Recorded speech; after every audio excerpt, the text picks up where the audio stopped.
નમસ્કાર. ચાલો આજના સૌથી મહત્વપૂર્ણ કરંટ અફેર્સ પર એક નજર કરીએ, જે તમારી પરીક્ષાની તૈયારી માટે ખૂબ જ જરૂરી છે. હું છું તમારો હોસ્ટ 1 અને હું છું હોસ્ટ 2. બિલકુલ, આજે આપણે એવા ટોપ હેડલાઇન્સ જોઈશું જે સીધા પરીક્ષામાં આવી શકે છે. તો ચાલો જરા પણ સમય બગાડ્યા વિના શરૂ કરીએ. તો સૌથી પહેલાં આપણે આંતરરાષ્ટ્રીય સમાચારોથી શરૂઆત કરીએ. જોઈએ કે દુનિયામાં એવું શું બની રહ્યું છે જે આપણા દેશ માટે પણ મહત્વનું છે. તો પહેલા સમાચાર આવે છે વેનેઝુએલાથી. ત્યાં એક મોટો રાજકીય ઉલટફેર થયો છે.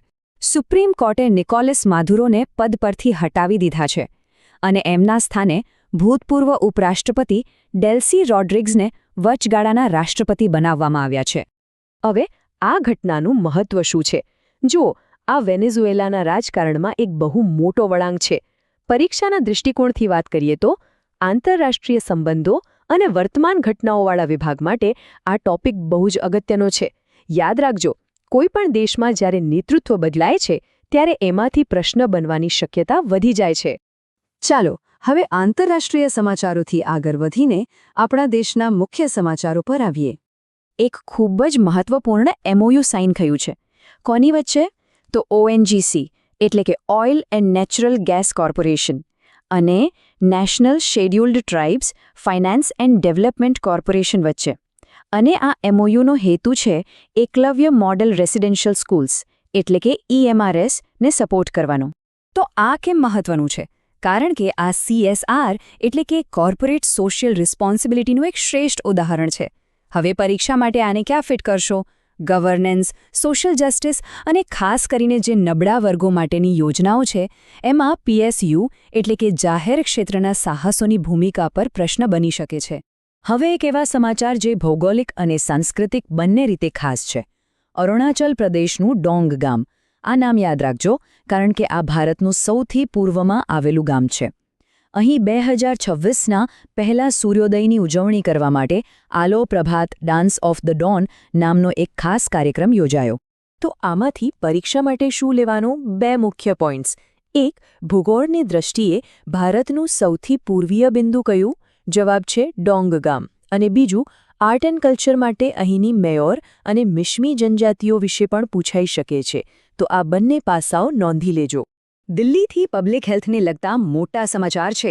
હવેથી માનવ હડકવા યાની કે હ્યુમન રેબીઝને નોટિફાયેબલ ડિઝીઝ જાહેર કરવામાં આવ્યો છે.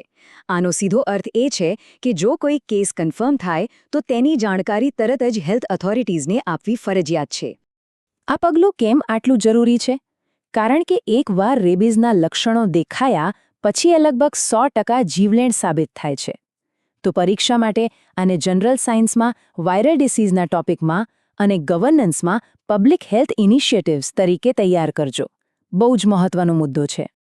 હવે ઇકોનોમી સેક્શનમાંથી એક અપડેટ. ભારતીય રિઝર્વ બેંક એટલે કે RBI અને દિલ્હી સરકાર વચ્ચે એક એગ્રીમેન્ટ થયું છે. હવેથી RBI દિલ્હી સરકાર માટે બેન્કર, ડેટ મેનેજર અને ફાઇનાન્શિયલ એજન્ટ તરીકે કામ કરશે. તો આનો હેતુ શું છે? આનાથી દિલ્હીમાં યમુનાના શુદ્ધિકરણ, ટ્રાન્સપોર્ટ અને હેલ્થ જેવા મોટા પ્રોજેક્ટ્સ માટે ફંડ ભેગું કરવામાં આવશે. અને આ ફંડ સ્ટેટ ડેવલપમેન્ટ લોન્સ એટલે કે SDLs દ્વારા લેવામાં આવશે. ઇન્ડિયન ઇકોનોમીમાં RBIના કાર્યો અને પબ્લિક ફાઇનાન્સ જેવા ટોપિક્સ માટે આ મુદ્દો નોંધી લેવા જેવો છે. હવે વારો છે અપોઇન્ટમેન્ટ્સ અને અવોર્ડ્સનો. જોઈએ કે કોણ કોણ ચર્ચામાં છે. સૌથી પહેલા છે PS ગિરીશા. એમની નિમણૂક સેન્ટ્રલ સિલ્ક બોર્ડ જે બેંગલુરુમાં આવેલું છે ત્યાં ડાયરેક્ટર ઓફ ફાઇનાન્સ તરીકે થઈ છે. એમનો કાર્યકાળ 5 વર્ષનો રહેશે. પરીક્ષા માટે શું યાદ રાખશો? વ્યક્તિનું નામ PS ગિરીશા, એમનું પદ ડાયરેક્ટર ઓફ ફાઇનાન્સ અને સંસ્થા સેન્ટ્રલ સિલ્ક બોર્ડ. આવા સીધા પ્રશ્નો બહુ પૂછાય છે. હવે કળા અને સંસ્કૃતિના ક્ષેત્રમાં એક મોટું સન્માન. જાણીતા ભરતનાટ્યમ કલાકાર વસંતલક્ષ્મી નરસિમ્હાચારીને પ્રતિષ્ઠિત નૃત્ય કલાનિધિ એવોર્ડ આપવામાં આવ્યો છે. આ એવોર્ડ ચેન્નઈમાં યોજાયેલા ડાન્સ ફેસ્ટિવલમાં એનાયત થયો. અને હા, ભરતનાટ્યમ તમિલનાડુનું ક્લાસિકલ ડાન્સ છે, એ તો ખ્યાલ જ હશે. આર્ટ એન્ડ કલ્ચર સેક્શન માટે આ ખૂબ જ મહત્વનું છે.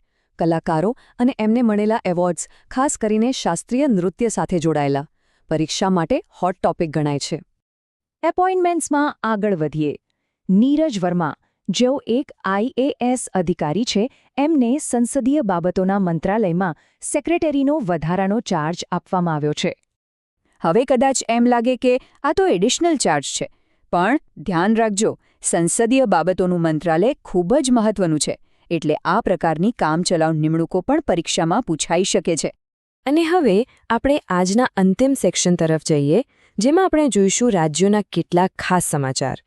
રાજસ્થાનના જયપુરમાં પ્રાદેશિક AI કોન્ક્લેવ 2026નું આયોજન કરવામાં આવ્યું.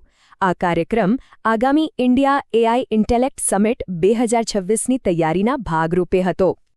આનું મહત્વ એ છે કે આનાથી શાસન અને રોજગારીમાં AIના ઉપયોગને પ્રોત્સાહન મળે છે.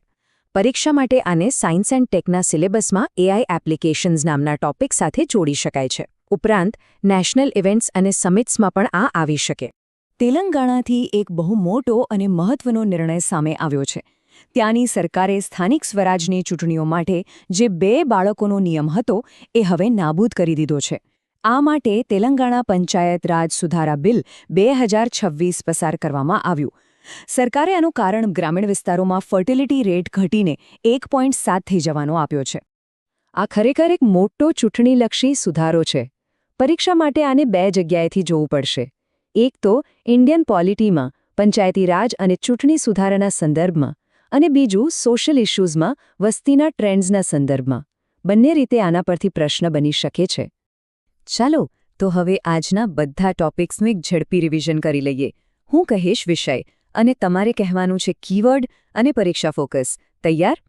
વેનેઝુએલા રાજકારણ, ડેલ્સી રોડ્રિગ્સ, આંતરરાષ્ટ્રીય સંબંધો, શિક્ષણ માટે CSR, ONGC અને EMRS, શાસન અને સામાજિક ન્યાય, ભારતનો પ્રથમ સૂર્યોદય, ડોંગામ, ભૂગોળ અને કલા સંસ્કૃતિ, દિલ્હી અને જાહેર આરોગ્ય, હડકવા, સામાન્ય વિજ્ઞાન, નિમણૂકો અને પુરસ્કારો, PS ગિરીશા, નીરજ વર્મા અને V નરસિંહાચારી. અને છેલ્લે રાજ્યોના સમાચાર, તેલંગાણાનો 2 બાળકનો નિયમ, ભારતીય રાજનીતિ, અને રાજસ્થાનમાં AI કોન્ક્લેવ, વિજ્ઞાન અને ટેકનોલોજી. સરસ. તો આજના માટે બસ આટલું જ. ઝડપી પુનરાવર્તન માટે મુખ્ય નામો, સ્થળો અને આ સમાચાર પરીક્ષાઓ માટે શા માટે મહત્વપૂર્ણ છે તે યાદ રાખજો. ફરી મળીશું.